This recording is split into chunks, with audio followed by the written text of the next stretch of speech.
साल के इस पहले डीएनए में आपका बहुत बहुत स्वागत है और हम आप सबको नए वर्ष की बहुत बहुत शुभकामनाएं देना चाहते हैं। ज़्यादातर बड़े बड़े पत्रकार और बड़े बड़े संपादक, बड़े बड़े एंकर्स आजकल छुट्टी पर हैं, क्योंकि आप सब जानते हैं बहुत फैशनेबल है, लोग क्रिसमस के बाद ही छुट्टी पर चले जाते हैं। नए साल पर भी मीडिया में एक पुरानी परंपरा है, सब बड़े पत्रकार नए साल के आसपास छुट्टी पर रहते हैं और न्यूज़ रूम्स में जो लोगों की संख्या होती है पत्रकारों की, वो भी काफ़ी कम रहती है। लेकिन आपको बताना चाहते हैं कि जी न्यूज़ में, हमारे न्यूज़ रूम में ऐसा नहीं है। हम सब लोग काम पर हैं, हम सब लोग पूरे दिन आपके लिए मेहनत कर रहे हैं और इसलिए कर रहे हैं ताकि आप सब लोग, जो शायद बहुत सारे आप में से छुट्टी पर होंगे, बहुत सारे लोगों ने कल रात को पार्टी की होगी, आपके लिए एक बहुत लंबा लॉन्ग वीकेंड रहा होगा, आप लोग एंजॉय करना चाहते हैं ताकि आपको हम सही खबरें लगातार पहुंचाते रहें, आप पीछे ना छूट जाएं। इसलिए हम सब यहाँ न्यूज़ रूम में आपके लिए मेहनत कर रहे हैं। इसलिए आप जितना चाहे उतनी पार्टी कीजिए, एंजॉय कीजिए, नए साल का स्वागत कीजिए और जब भी आपको सही जानकारी की ज़रूरत पड़ेगी, जब भी आपको सही और लेटेस्ट खबरों की ज़रूरत पड़ेगी, तो जी न्यूज़ की टीम आपके साथ हमेशा खड़ी रहेगी। हम छुट्टी पर नहीं हैं, हम काम कर रहे हैं। लेकिन अपने आप से यह भी पूछेगा कि कल रात को जब आप पार्टी कर रहे थे, कल रात में जब हमारी आपसे मुलाकात हुई थी और आज रात जब हम आपसे दोबारा मिल रहे हैं, तब से अब तक सिर्फ एक अंक बदलने के अलावा, साल बदलने के अलावा और क्या बदला है। वर्ष 2020 से 2021 आ चुका है और आप नए साल में प्रवेश कर चुके हैं। लेकिन क्या सिर्फ एक अंक बदल जाने से या 365 दिनों में पृथ्वी द्वारा सूर्य की परिक्रमा पूरी कर लेने से आपका जीवन भी बदल जाता है? क्या आप भी हर साल बदल जाते हैं? क्या आप 31 दिसंबर 2020 को अलग व्यक्ति थे और 1 जनवरी 2021 को आप एक बेहतर व्यक्ति बन चुके हैं? क्या आपका एक बेहतर वर्जन अब सामने आ चुका है? पूरी दुनिया इस बार नए साल का बेसब्री से इंतजार कर रही थी। नए साल को लेकर इतनी उत्सुकता शायद पहले कभी नहीं देखी गई और इसकी वजह यह थी कि पिछला वर्ष बहुत सारी चुनौतियों से भरा हुआ था और लोग किसी भी तरह बस नए साल में प्रवेश कर लेना चाहते थे। दुनिया भर के लोग बस कह रहे थे कि किसी तरह ये साल गुजर जाए और नया साल आ जाए, जैसे सब कुछ बदल जाएगा। सबको ऐसा लग रहा था कि जैसे ही घड़ी में 11:59 के बाद रात के 12 बजेंगे, 1 सेकंड के बाद सब कुछ अचानक से बदल जाएगा, सारी स्थिति बदल जाएगी, सारी दुनिया बदल जाएगी और आपके सामने जो चुनौतियां थीं, दुख दर्द थे, वो सब खत्म हो जाएंगे, पूरी दुनिया नई हो जाएगी। लेकिन जरा आप अपने आप से अब ये पूछिए कि आज सुबह जब आप सोकर उठे तो आपके जीवन में आपने क्या क्या बदलाव पाए? क्या अंक बदल जाने से ही आप भी एक व्यक्ति के तौर पर बदल चुके हैं? आप चाहते थे साल बदल जाए, साल बदल गया, लेकिन क्या आप अपने आप को भी बदलने की कोशिश कर रहे हैं? क्या 31 दिसंबर के बीत जाने से और 1 जनवरी के आ जाने से आपका व्यक्तित्व भी एकदम नया हो गया है? और क्या आपकी स्थितियां भी रातों रात बदल गई हैं? क्या आपकी इंस्टॉलमेंट में कोई बदलाव आएगा? क्या आपकी सैलरी में कोई बदलाव आएगा इस 1 सेकंड के बाद? किस चीज़ में बदलाव आने वाला है? और अगर आप ईमानदारी से जवाब देंगे तो ज़्यादातर लोगों का जवाब ना में होगा कि कोई बदलाव नहीं आया। नया साल तारीख और समय के मिश्रण से बनी एक ऐसी अवधारणा है जिसका निर्माण खुद इंसानों ने ही किया है और इसके केंद्र में है 365 दिनों में पृथ्वी द्वारा सूर्य की परिक्रमा पूरी करना। लेकिन आपको जानकर हैरानी होगी कि जब इस पृथ्वी पर इंसानों का नामो निशान तक नहीं था, तब भी पृथ्वी 1 साल में सूर्य की परिक्रमा ऐसे ही करती थी और अगर कल भविष्य में पृथ्वी पर एक भी इंसान ना भी बचा तो भी यह सिलसिला ऐसे ही जारी रहेगा। पृथ्वी पिछले 360 करोड़ वर्षों से ऐसा ही कर रही है। आप सोचिए कि 1 जनवरी में ऐसा क्या है जो 1 फरवरी में नहीं, 1 मार्च में नहीं, 1 अप्रैल में नहीं? क्या जब 31 दिसंबर की रात घड़ी में 12 बजते हैं तो आसमान से ज़्यादा रोशनी हो जाती है, सितारे पहले से ज़्यादा चमकने लगते हैं या फिर पेड़ आपस में बातें करने लगते हैं?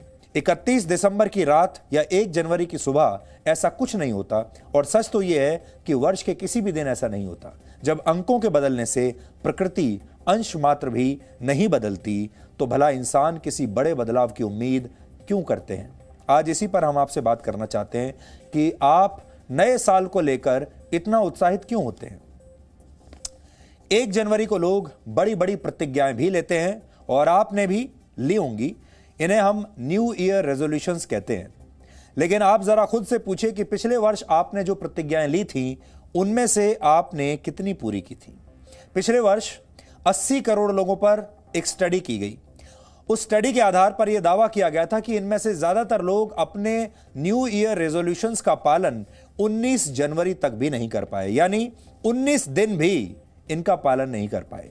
अमेरिका में हुए एक शोध के मुताबिक नए साल पर रेजोल्यूशन लेने वाले 80% लोग कभी अपने उद्देश्यों को हासिल नहीं कर पाते। वैज्ञानिक मानते हैं कि अगर किसी नई प्रतिज्ञा का पालन लगातार 21 दिन भी कर लिया जाए तो वो एक आदत में बदल जाती है। लेकिन एक तारीख को प्रण लेकर उसे 19 जनवरी तक तोड़ देने वाले लोग 21 दिन भी इसका पालन नहीं कर पाते। ये सारी बातें आज साल के पहले ही दिन हम आपको निराश करने के लिए नहीं कर रहे। हम आपको सिर्फ ये समझाना चाहते हैं कि बदलाव घड़ी की सुइयां देखकर या कैलेंडर के बदले हुए पन्ने या अंक देखकर नहीं आता। बदलाव आता है अपने अंतर मन को मजबूत बनाने से, बदलाव आता है मजबूत इरादों से। और सच में बदलाव की इच्छा रखने वाले लोग कभी तारीखों के बदलने का इंतजार नहीं करते, कभी साल के बदलने का इंतजार नहीं करते। वो पहले खुद को बदलते हैं, फिर इतिहास उन्हें तारीख बदलने वाले लोगों के रूप में याद करता है। आधुनिक युग की समय प्रणाली के अनुसार हर रात 11:59 में जैसे ही 1 सेकंड और जुड़ता है, यानी रात के 12 बजते हैं, तो दिन बदल जाता है। और जब ऐसा 31 दिसंबर की रात को होता है तो फिर पूरा साल ही बदल जाता है। लेकिन एक साल कुल 3,15,36,000 सेकंड्स को मिलाकर पूरा होता है। अब आप सोचिए, जब 3,15,35,999 सेकंड लोगों के जीवन में बदलाव नहीं ला पाते, तो क्या सिर्फ 1 सेकंड ऐसा कमाल कर सकता है? यह कमाल 1 सेकंड में तभी हो सकता है जब आप अंकों के बदल जाने के भरोसे न बैठे रहें। बदलाव की शुरुआत अभी इसी समय से हो सकती है। आप चाहें तो अगले ही पल अपने आप को बिल्कुल नया व्यक्ति बना सकते हैं और इसमें शायद 1 सेकंड का भी समय ना लगे। लेकिन ज्यादातर लोग ऐसा कर नहीं पाते और शायद कर भी नहीं पाएंगे। अगर एक व्यक्ति औसतन 80 साल जीवित रहता है तो प्रकृति की तरफ से उसे 2.5 अरब सेकंड्स मिलते हैं अपना जीवन जीने के लिए। लेकिन एक ही तरीके से जीवन जीने की आदत की वजह से ये करोड़ों अरबों लम्हे भी ज्यादातर इंसानों को बदल नहीं पाते। जबकि सच ये है कि आप किसी भी क्षण खुद को बदल सकते हैं, आप में वो शक्ति है। लेकिन इसके लिए आपको अपनी क्षमताओं का ज्यादा विकास करना होगा और खुद को ज्यादा बेहतर व्यक्तित्व में ढालना होगा। ज्यादा और बेहतर, यही 2 शब्द इस नए साल के मूल मंत्र हैं जो कल हमने आपको दिए थे, ज्यादा और बेहतर। और इस मूल मंत्र को अपनाने के लिए आपको किसी हफ्ते, किसी महीने या किसी साल के बदलने का इंतजार नहीं करना है। आपको शायद हमारी बातें सुनकर लग रहा होगा कि जब कुछ बदलना इतना आसान है ही नहीं, तो फिर इसका उपाय क्या है? इसका उपाय सिर्फ यह है कि आप सेकंडों के गुजर जाने का इंतजार करने के बजाय एक सेकंड का सदुपयोग करना सीखिए। आप सोच रहे होंगे कि भला 1 सेकंड में होता ही क्या है, ये तो यूं ही बीत जाता है। लेकिन 1 सेकंड किसी का भी जीवन बदल सकता है। बम्बल बी नाम की एक मधुमक्खी 1 सेकंड में 200 बार अपने पंख फड़फड़ाती है ताकि वो अपनी उड़ान के दौरान कम समय में ज्यादा से ज्यादा दूरी तय कर पाए। वुडपेकर नाम का एक पक्षी होता है जो अपनी चोंच से 1 सेकंड में करीब 20 बार पेड़ के तने पर चोट करता है। वो ऐसा इसलिए करता है ताकि वो अपने और अपने बच्चों के लिए बेहतर और बड़ा घोंसला बना पाए। आप चाहें तो बम्बलबी और वुडपेकर से जीवन में ज्यादा और बेहतर के मंत्र को अपनाने की कला सीख सकते हैं, क्योंकि ये दोनों पक्षी अपना लक्ष्य हासिल करने के लिए जीवन से मिले एक सेकंड का कई गुना ताकत से इस्तेमाल करते हैं और इसे कभी भी बर्बाद नहीं करते। जो लोग बदलाव के लिए तैयार रहते हैं और समय का सदुपयोग करते हैं, वो लोग जीवन में दूसरों से आगे निकल जाते हैं। ये बात पक्की है। लेकिन इस दौड़ में कई बार लोग अपनों को समय देना भी भूल जाते हैं। ये बात भी सही है। लोग भूल जाते हैं कि जीवन में दूसरों से आगे निकलने के साथ साथ कभी रुककर अपनों का हालचाल जानना भी बहुत जरूरी होता है। लोगों को माफ करते चलना भी जरूरी होता है। पिछले साल आपका दिल बहुत लोगों ने तोड़ा होगा, लेकिन ये साल उन्हें माफ करने का साल है। थोड़ा रुक कर मुश्किल में फंसे किसी व्यक्ति को ढांढस बंधाना भी कई बार जरूरी होता है। बहुत सारे लोग ऐसा करना भी चाहते हैं, लेकिन सफलता के लिए भागते समय उन्हें इस बारे में याद नहीं रहता, और जब तक उन्हें यह याद आता है तब तक बहुत देर हो चुकी होती है। देर करने की इसी आदत पर पाकिस्तान के मशहूर शायर मुनीर नियाजी ने एक शेर लिखा था जिसका शीर्षक है हमेशा देर कर देता हूं मैं। आज आपको मुनीर नियाजी की ये शायरी सुननी चाहिए, और ये सुनकर आप समझ जाएंगे कि जब तक आप कुछ पल रुककर किसी मौसम का आनंद लेने का मन बनाते हैं तब तक मौसम ही बदल चुका होता है, और रिश्तों में भी ऐसा ही होता है। इसलिए अगर आप किसी से कोई ज़रूरी बात कहना चाहते हैं, अगर आप अपना कोई पुराना वादा निभाना चाहते हैं, किसी से माफ़ी चाहते हैं या किसी को माफ़ करना चाहते हैं, तो आज ही ऐसा कर लीजिए, नहीं तो जीवन में कई बार बहुत देर हो जाती है। आज साल का पहला दिन है, इसलिए देर मत कीजिए। ज़्यादातर लोग जीवन में सही काम करने में हमेशा देर कर देते हैं, लेकिन पूरी दुनिया के लोगों ने नए साल का जश्न मनाने में जरा भी देर नहीं की। पार्टी करने और मंदिर, मस्जिद, चर्च और गुरुद्वारों में जाकर प्रार्थना करने तक के तरीके भी बदल चुके थे। सब लोग सोशल डिस्टेंसिंग का पालन कर रहे थे, लेकिन अब ऐसा लगता है कि साल के बीतते ही पार्टी और प्रार्थनाओं की पुरानी परंपरा वापस लौट आई है।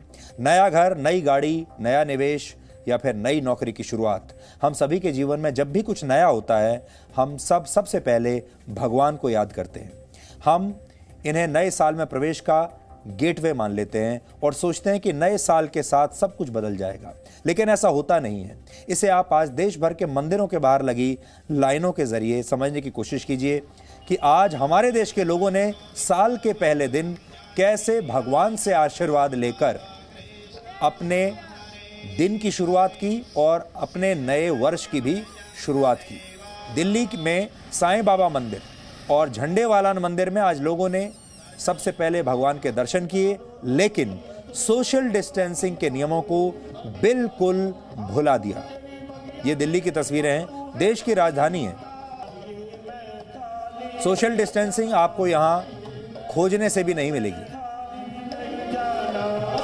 अब अमृतसर के स्वर्ण मंदिर में भी हम आपको तस्वीर दिखाते हैं। ये अमृतसर का स्वर्ण मंदिर है। यहां भी लोगों ने कैसे अपने नए वर्ष की शुरुआत की। अब देखिए पटना के हनुमान मंदिर में दर्शन के दौरान लोग क्या कर रहे थे और वहां पर भी आज साल के पहले दिन कितनी भीड़ थी। अब जो तस्वीर आपके सामने है ये है कोलकाता की तस्वीर।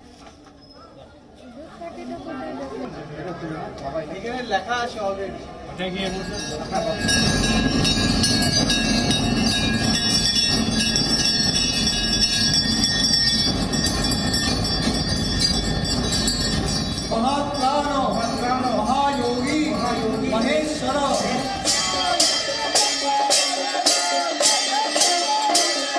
भगवान से प्रार्थना करते हैं नई साल में हमारा देश का और कोरोना से सबका छुटकारा मिले।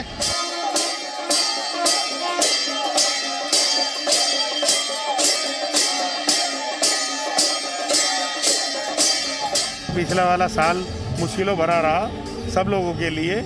इस साल में उम्मीद है कि बहुत बढ़िया रहेगा। माता रानी आशीर्वाद प्रदान करेगी।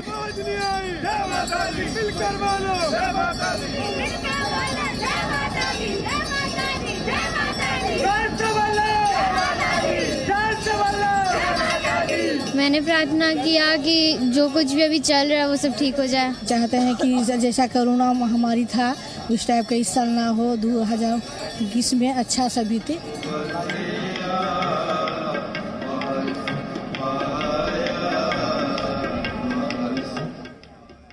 हम सभी की आस्था का सम्मान करते हैं, लेकिन हमें ये याद रखना बहुत ज़रूरी है कि कोरोना वायरस अभी इस देश से गया नहीं है।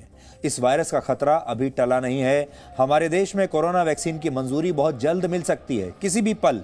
लेकिन वर्ष 2021 दवाई के साथ साथ कड़ाई का भी साल है। आप सभी को याद रखना होगा 2020 में कोरोना की वजह से धार्मिक स्थलों को बंद कर दिया गया था, लेकिन जिस तरह मंदिरों में भीड़ बिना मास्क और सोशल डिस्टेंसिंग के दिखी है, उसे देखकर लगता है कि लोगों ने साल बदलने के साथ ही सुरक्षा के सारे संस्कार भी बदल दिए हैं। मंदिरों की भीड़ देखकर ऐसा लगता है जैसे कोरोना वायरस की एक्सपायरी डेट 31 दिसंबर 2020 थी और अब नए साल में हमारा प्रवेश तो हो गया, लेकिन कोरोना पिछले साल में ही रह गया। हमें ये याद रखना है कि सिर्फ तारीख बदली है।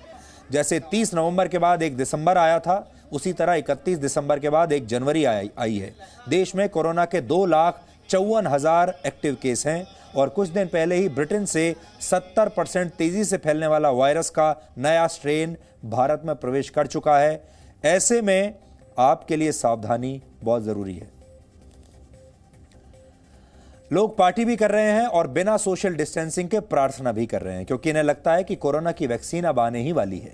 देश में ही बनी कोविशील्ड वैक्सीन को किसी भी समय इमरजेंसी यूज की मंजूरी मिल सकती है।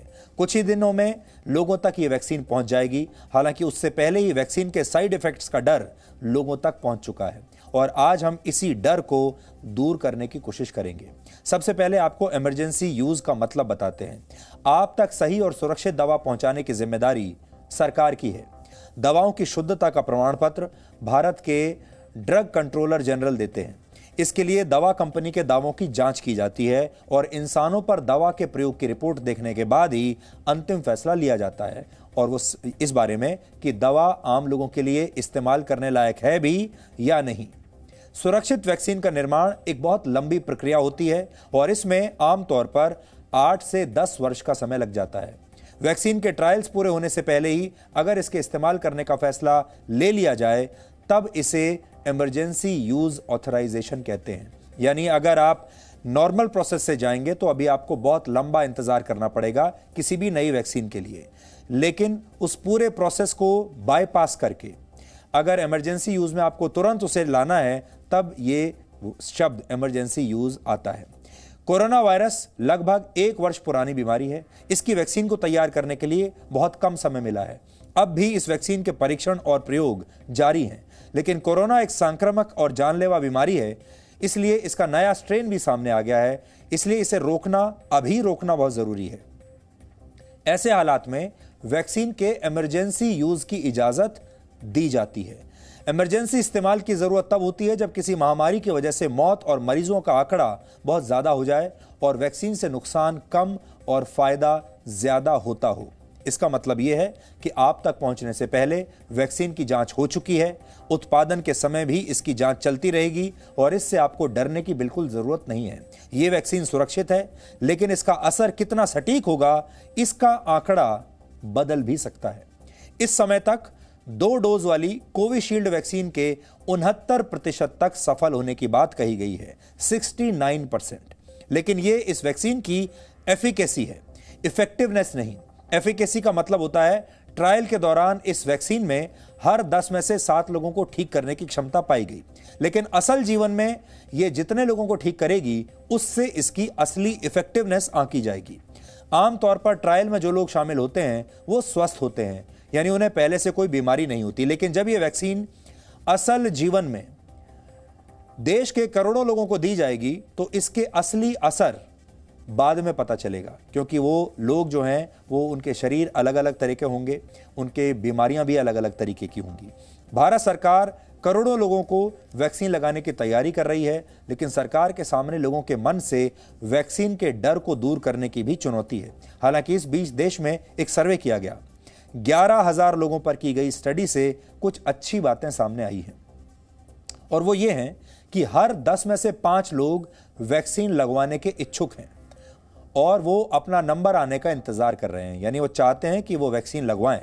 सर्वे में शामिल हर 10 में से 4 लोग ऐसे हैं जिन्हें वैक्सीन पर संदेह है और वो इसके बारे में पूरी जानकारी मिलने के बाद ही इसे लगवाने का अंतिम फैसला लेंगे।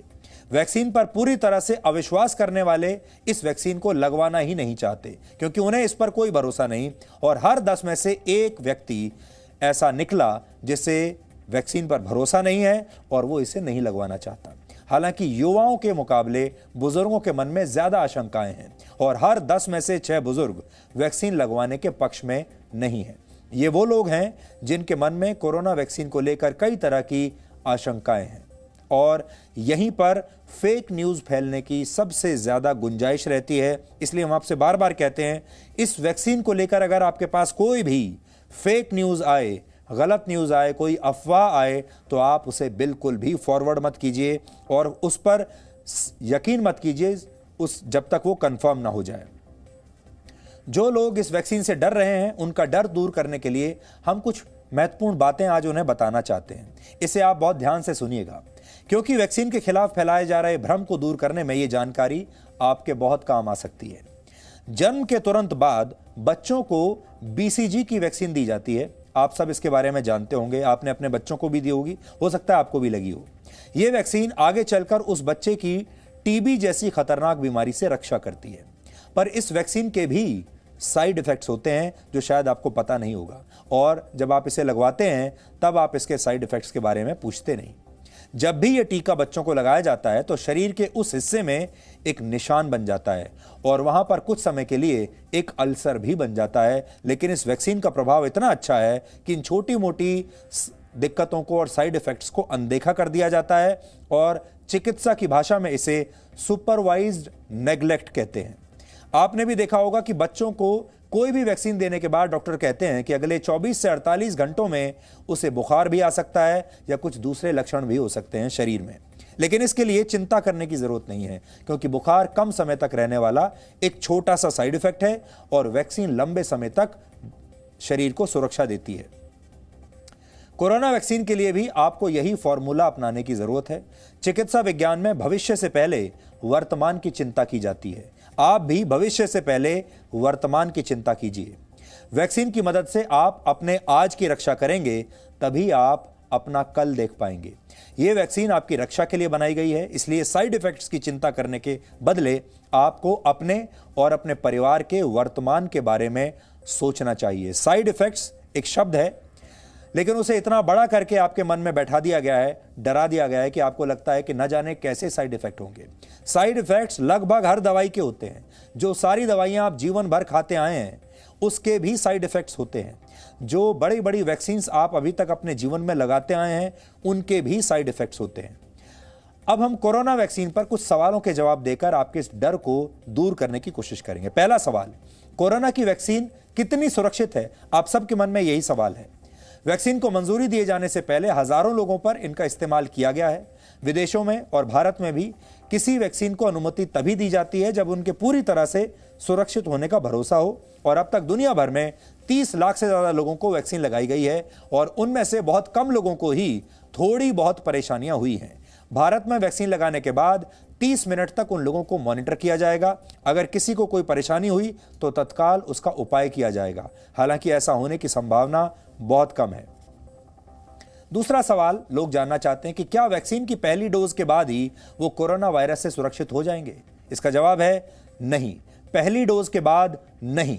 आपको वैक्सीन की 2 डोज लगाई जाएंगी और दूसरी डोज लगने के 14 दिनों के बाद ही आपके शरीर में कोरोना वायरस के खिलाफ प्रतिरोधक क्षमता तैयार होगी।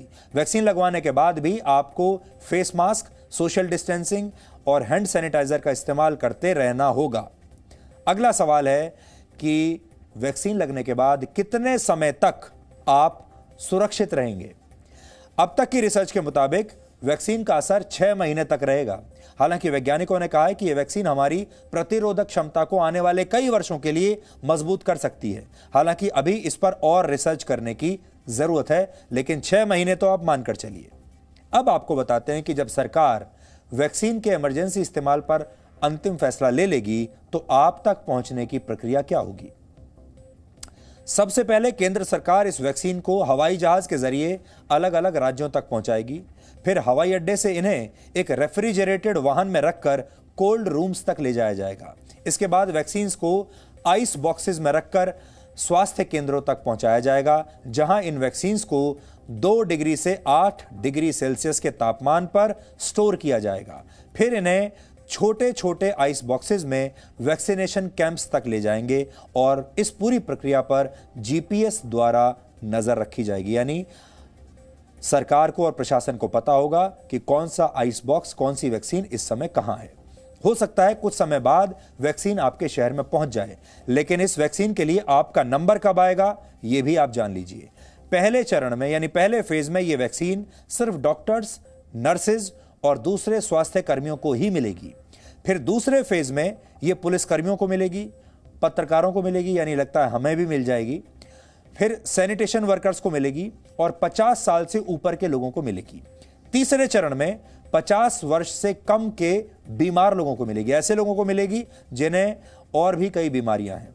तो हम, जैसा हमने आपको बताया कि मीडिया भी एसेंशियल सर्विसेज में था और मीडिया के भी जितने सारे लोग हैं वो लगातार इस दौरान काम करते रहे, बाहर निकलते रहे, उनका एक्सपोजर लेवल भी बहुत हाई रहा है। तो उन्हें दूसरे चरण में पत्रकारों को ये वैक्सीन मिल सकती है। इसका मतलब हमारे जैसे जो लोग हैं हमें दूसरे चरण में मिलेगी। हम इस वैक्सीन को लगवाएंगे और ये वैक्सीन जब हमें लग जाएगी तो हम आपको अपने अनुभव से भी बहुत सारी बातें बता पाएंगे। इसलिए इंतज़ार कीजिए जब हम ये वैक्सीन लगवाएं और आपको अपने अनुभव से हम बता पाएंगे कि इसके क्या साइड इफ़ेक्ट्स होते हैं और ये वैक्सीन कैसी है। जब भी कोई शुभ काम होता है तो विघ्न रोकने के लिए अक्सर पूजा की जाती है। आप भी ऐसा ज़रूर करते होंगे ताकि शुभ काम के रास्ते में अगर कोई बाधा आने वाली हो तो वो पहले ही रुक जाए और आपका काम बिना किसी परेशानी के पूरा हो।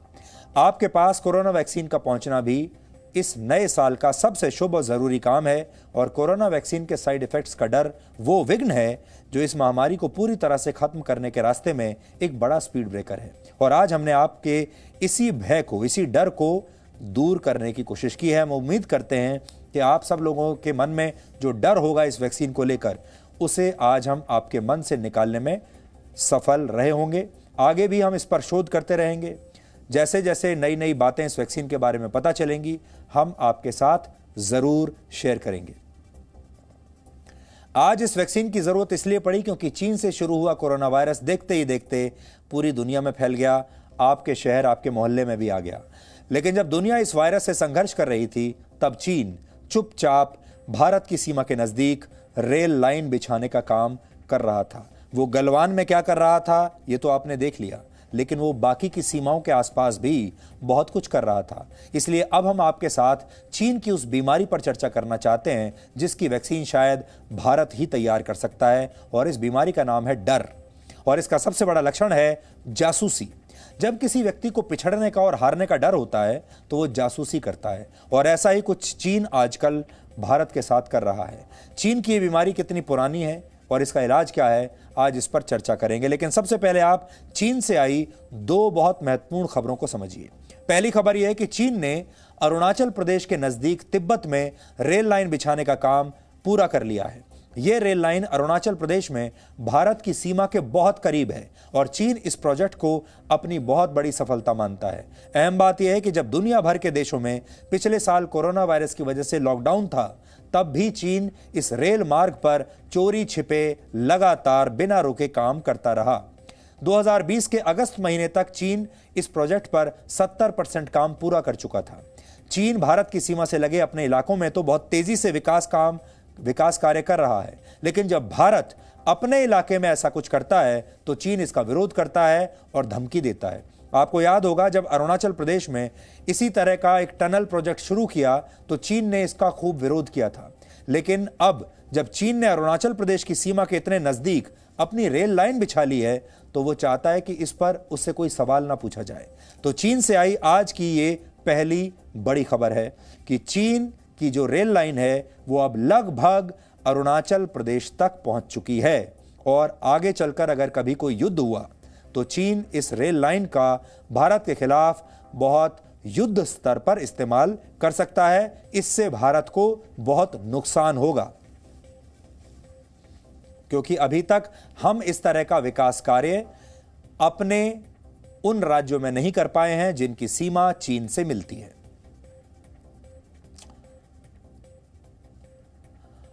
चीन अब सीमा के रास्ते भी घुसपैठ की कोशिश करता है और समुद्र के रास्ते भी भारत की जासूसी करता है। आप अब एक और नक्शे की मदद से भारत के खिलाफ चीन की इस नई रणनीति को समझ सकते हैं। इतिहास के जनक थ्यूसिडिडस ने एक किताब लिखी थी। इस किताब का नाम था history of the Peloponnesian war. इस पुस्तक में वो कहते हैं कि जब एक महाशक्ति के सामने दूसरी शक्ति उभरने लगती है तो दोनों के बीच युद्ध होकर रहता है। इस समय दुनिया भी इसी ट्रैप में है। चीन उभरती हुई महाशक्ति है, लेकिन चीन ने दुनिया को जीतने का तरीका थोड़ा सा बदल दिया है। वो बिना युद्ध लड़े बहुत सब्र के साथ इस बात का इंतजार कर रहा है कि दुनिया की अर्थव्यवस्था कमजोर होती रहे, दुनिया के देश कोरोना वायरस को कंट्रोल करने में व्यस्त रहें और मौके का फायदा उठाकर चीन इन देशों की अर्थव्यवस्थाओं को कंट्रोल कर ले।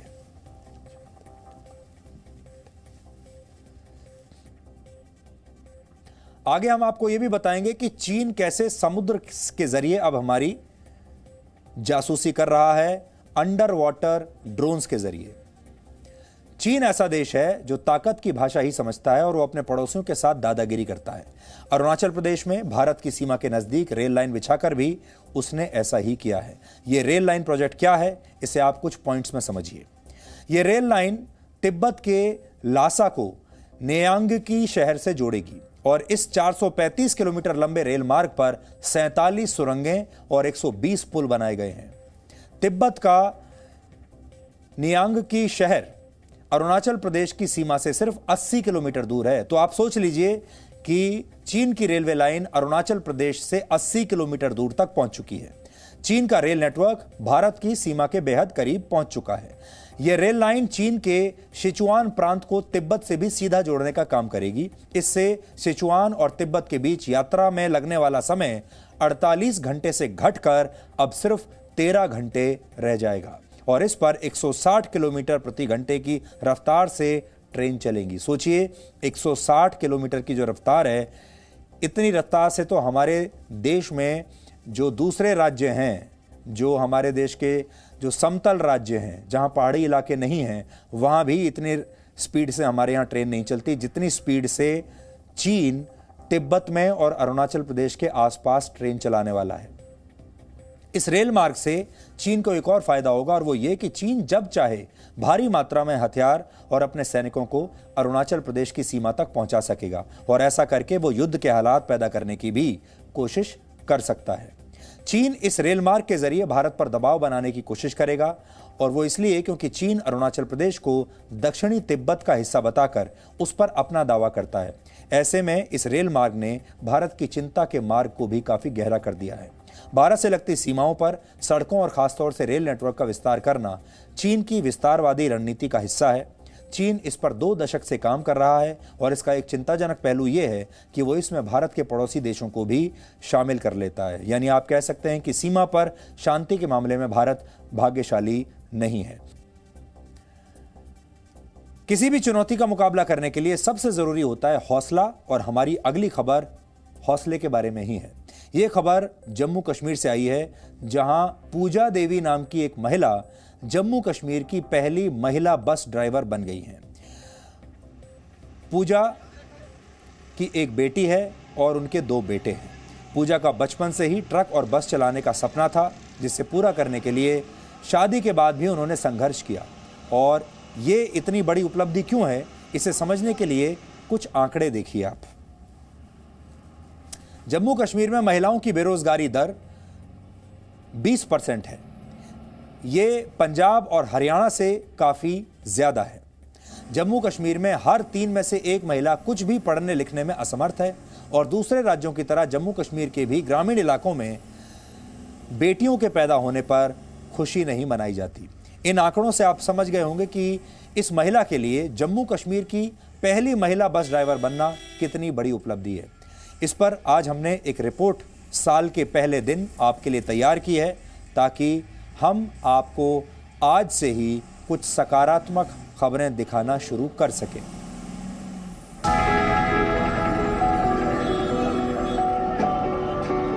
इस महिला का नाम पूजा देवी है। ये जम्मू कश्मीर की पहली महिला बस ड्राइवर है। बचपन से पूजा का सपना था कि वो बड़ी होकर बस और ट्रक चलाएगी। इस सपने को वो कभी नहीं भूली। जब परिवार को उसने अपने सपने के बारे में बताया तो उसे किसी का साथ नहीं मिला। परिवार ने शादी करा दी और उसके 3 बच्चे भी हो गए, लेकिन तब भी पूजा ने हार नहीं मानी। पूजा ने कोशिश करना नहीं छोड़ा और आज उसी का नतीजा है कि वो जम्मू कश्मीर की पहली महिला बस ड्राइवर बन गई है। पूजा देवी जम्मू कश्मीर की पहली महिला जो है बस चालक है, कमर्शियल बस चालक है। अभी इनको ये गाड़ी चलाते हुए 2 दिन ही हुए हैं। 2 दिन पहले से इन्होंने ये गाड़ी चलानी शुरू की है। पूजा देवी का ये कहना है कि अगर जम्मू कश्मीर की महिलाएं जो हैं जहाज चला सकती हैं तो वो बस क्यों नहीं चला सकती, ट्रक क्यों नहीं चला सकती। पूजा का हाथ जब बस के स्टीयरिंग पर होता है तो वो कुछ नहीं देखती। लोग उसे बस और ट्रक चलाते हुए देखकर हैरान रह जाते हैं। कठुआ से जम्मू के लिए जब वो बस लेकर निकलती है तो सबकी निगाहें पूजा की तरफ होती है, लेकिन पूजा का ध्यान सिर्फ स्टीयरिंग पर होता है। ये तो अपने अपने एक सब्जेक्ट होते हैं। किसी का ड्रीम है कि मुझे डॉक्टर बनना, किसी का है कि मुझे पुलिस में जाना है, किसी का है मुझे इंजीनियर बनना। कोई कोई अपने अपने चॉइस चुनते हैं। तो मैंने ये रास्ता चुन लिया। इसमें मेरा इंटरेस्ट ज़्यादा था, शौक़ बड़ा था बड़ी गाड़ी चलाने का, दौड़ाने का।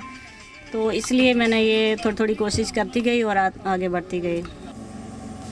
पूजा के बारे में लोग क्या सोचते हैं ये जानने के लिए हमने कई लोगों से बातचीत की। लोगों ने उसकी हिम्मत को सराहा, उसकी तारीफ की। कई लोगों ने बताया कि जब पूजा बस चला रही होती है तो वो सफर के दौरान काफी सुरक्षित महसूस करते हैं। आपको गाड़ी चलाने में इनमें कोई डर तो नहीं? नहीं, कोई डर नहीं। बहुत अच्छा चला रही गाड़ी। हाँ, ये अपनी मजबूरी के लिए ही चला रही, बहुत अच्छे का चला रही गाड़ी। चलाते हैं? नहीं सर, बिल्कुल डर नहीं लग रहा है। तो बहुत अच्छी बात है कि वो चला रहे हैं। बाकी और लड़कियां को भी इस तरह से मौका मिलेगा चलाने का। और मैं तो बोल रही हूँ, उन्होंने इतनी बड़ी मसाइल काम किया है कि बाकी जो लोग सोचते थे कि लड़कियां कुछ नहीं कर सकती, वो आज देख सकते हैं। पूजा के लिए समय हमेशा से ऐसा नहीं था। उसके सामने कई चुनौतियां थी। पहले परिवार वालों का साथ नहीं मिला और फिर ससुराल में भी अपने सपने को पूरा करने के लिए उसे काफी संघर्ष करना पड़ा। ये उनकी अपनी एफर्ट्स है, अपनी उनकी मेहनत है, अपना उनका एक जज्बा है गाड़ी चलाने का। थोड़ा सा हमारा जो सिस्टम है जो बदनाम है, क्योंकि कोई भी ड्राइवर जो है वो नहीं चाहता कि मेरा बेटा जो है आगे ड्राइवरी करे। तो आप लेडीज़ होने के नाते अगर मतलब कि जहाँ पर कर रहे हैं तो बड़ी मुश्किल की बात है, ये आप नहीं कर सकते। अगर लेडीज़ जो है फाइटर चला सकती है तो ये तो गाड़ी मैं क्यों नहीं चला सकता। हमारे देश में आज महिलाएं लड़ाकू विमान उड़ा रही हैं। पूजा भी उनकी तरह है। वो हार नहीं मानती। वो इस धारणा को तोड़ना चाहती है कि केवल पुरुष ही बस और बड़े बड़े ट्रक चला सकते हैं। इसलिए वो और कई लोगों के लिए प्रेरणा बन चुकी है। जम्मू के कठुआ से राजू केरनी, ब्यूरो रिपोर्ट, जी मीडिया। तो आज साल का पहला दिन है, इसलिए हम आपके लिए आज ऐसी खबरें आपको दिखाना चाहते हैं, ऐसी खबरें लेकर आए हैं जो आपके अंदर जोश भर सकें, सकारात्मकता भर सकें, आपको प्रेरणा दे सकें और आपको ये बता सकें कि अगर आपने अपने मन में कुछ भी ठान लिया तो कुछ भी असंभव नहीं है। बस आपको इरादा अपना मजबूत रखना है, जैसा कि जम्मू कश्मीर में इस महिला ने किया है। हम इंदौर से आई उस खबर का विश्लेषण आपके लिए कर रहे हैं जिसमें मानवता का एक बड़ा संदेश छिपा हुआ है। आप अपने घर की गैर जरूरी किताबों से उन बच्चों के सपनों को पूरा कर सकते हैं जो सिर्फ इसलिए पूरे नहीं हो पाते क्योंकि उनके पास पढ़ने के लिए किताबें नहीं होती। क्योंकि बहुत सारे ऐसे गरीब बच्चे हैं जो पढ़ना चाहते हैं लेकिन उनके पास किताबें नहीं हैं। मध्य प्रदेश के इंदौर में एक शिक्षा की दीवार शुरू की गई है। ये कोई दीवार नहीं बल्कि एक बुक स्टोर है जहां जरूरतमंद बच्चों को किताबें, नोटबुक्स और स्टेशनरी मुफ्त में दी जाएंगी। और जिन लोगों के पास घर में किताबें और नोटबुक्स रखी हुई हैं और उनके लिए उन्हें इनकी जरूरत नहीं है, ऐसे लोग शिक्षा की इस दीवार पर जाकर किताबों का दान कर सकते हैं। इसे वैसे तो नेकी की दीवार कहते हैं। आपने देखा होगा ये एक कॉन्सेप्ट है नेकी की दीवार का, यानी एक दीवार बनाई जाती है जिसे नेकी की दीवार कहते हैं और वहां पर लोग अपना गैर जरूरी सामान छोड़ देते हैं। वो कुछ भी हो सकता है, वो कपड़े हो सकते हैं, भोजन हो सकता है, किताब हो सकते हैं और जरूरतमंद लोग वहां से इन चीजों को उठाकर ले जा सकते हैं बिल्कुल मुफ्त। दक्षिण अफ्रीका के पूर्व राष्ट्रपति और महान गांधीवादी नेता नेल्सन मंडेला ने एक बार कहा था, शिक्षा वो शक्तिशाली हथियार है जिससे आप पूरी दुनिया को बदल सकते हैं। इंदौर में शिक्षा की दीवार पर एक बॉक्स रखा हुआ है जहां कोई भी बच्चा जिसे किताबों की जरूरत है वो एक पर्ची पर अपना नाम, अपना पता, अपनी कक्षा और अपने विषय के साथ फोन नंबर लिखकर छोड़ सकता है। फिर उसके पास मांगी गई शिक्षा की सामग्री पहुंचा दी जाएगी।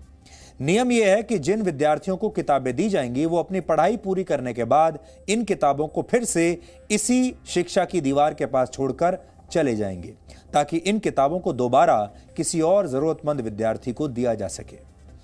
ऐसी कोशिश क्यों जरूरी होती हैं, ये समझने के लिए आपको देश में शिक्षा के कुछ आंकड़े पहले देखने चाहिए। भारत में 6 से 13 वर्ष के लगभग 60 लाख बच्चे स्कूल नहीं जा पाते, और जो स्कूल जाने भी लगते हैं उनमें से भी 37% बच्चे 5वीं कक्षा से पहले ही स्कूल छोड़ देते हैं। इसका उद्देश्य ये है कि जो बच्चे की आर्थिक स्थिति खराब रहती है, पढ़ नहीं पाता, पढ़ने की इच्छा है और उनको काफिया मिल नहीं पाती है, तो ये नेकी की शिक्षा की जो दीवार है ये इसके लिए खोली गई है, ताकि जिनके पास में जो ज़रूरत काफिया पढ़ चुके हैं और काफिया जो एक्स्ट्रा अपने घर में रखी हुई है जो किसी काम नहीं आ रही है, वो तो यहाँ लाके दे सकते हैं, ताकि दूसरे जो बच्चे पढ़ना चाहते हैं वो यहाँ से लेकर प्राप्त करके पढ़ाई अपनी पूरी कर सकते हैं। तो नए साल के आते ही पूरी दुनिया में एक नई बहस भी चल पड़ी है, और वो ये कि क्या ये नए दशक की भी शुरुआत है। शुरुआत का इंतज़ार नहीं करना चाहिए। हम आपसे पहले से ये बात कह रहे हैं कि किसी भी चीज़ को शुरुआत करने के लिए आपको नए साल का इंतज़ार करने की ज़रूरत नहीं है। अब इन तस्वीरों को देखिए, बड़ी स्क्रीन पर आपको ये तस्वीर हम दिखाते हैं। ये इंदौर में आप देखिए कितनी नई शुरुआत हुई है, और साल के पहले दिन इससे अच्छी खबर किसी के लिए भी और क्या हो सकती है।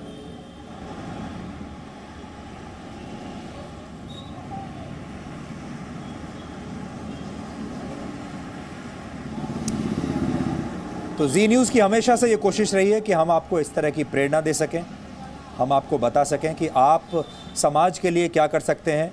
इससे पहले भी हमने आपको ऐसी कई खबरें दिखाई जहां हमने आपको नेकी की दीवार के बारे में बताया है, और हम उम्मीद करेंगे कि साल भर इस तरह के जो नए इनिशिएटिव हैं वो हम आपको दिखाते रहेंगे।